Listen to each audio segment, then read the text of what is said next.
பிடிவாதம் காட்டும் பிள்ளைகளும் பொறுமை இழக்கும் பெற்றோர்களும்.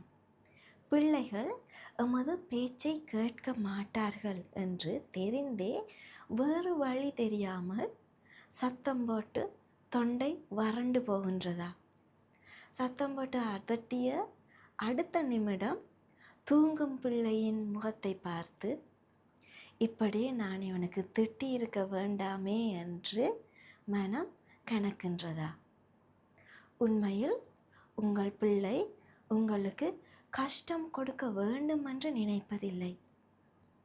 அவர்களின் பிஞ்சு மூளை வளர்ந்து கொண்டிருக்கும் போது அவர்களுக்கு தங்கள் உணர்வுகளை கையாள தெரிவதில்லை.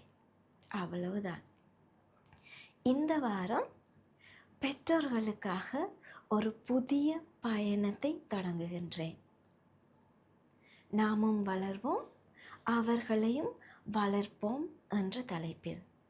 இந்த தொடரில் நாம் குழந்தையின் ஒவ்வொரு வளர்ச்சி நிலைகளும் மற்றும் வளர்ப்பில் உள்ள சவால்களையும் பற்றி பேசுவதோடு அதற்கான சில தீர்வுகளையோ அல்லது வழிமுறைகளையும் முன்வைக்க இருக்கின்றேன்.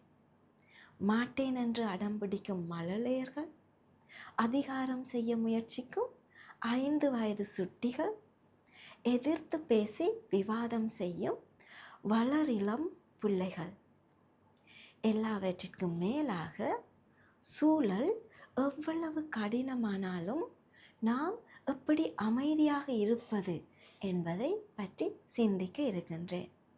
இது உங்களை குறை சொல்வதற்காக அல்ல, உங்கள் பிள்ளையின் உலகத்தை நீங்கள் புரிந்து கொள்வதற்காக. ஒரு சிறு தகவல் உங்கள் எண்ணத்தை மாற்றலாம், ஆனால் இந்த முழு தொடர் உங்கள் இல்லத்தையே ஒரு அமைதி பூங்காவாக மாற்றும். தொடர்ந்து என்னோடு இணைந்திருங்கள். பெற்றோர்களுக்காகவே பதிவிடும் இந்த காணொளிகளை தவறாமல் பார்வையிடுங்கள், பயன்பெறுங்கள். நாமும் வளர்வோம், அவர்களையும் வளர்ப்போம்.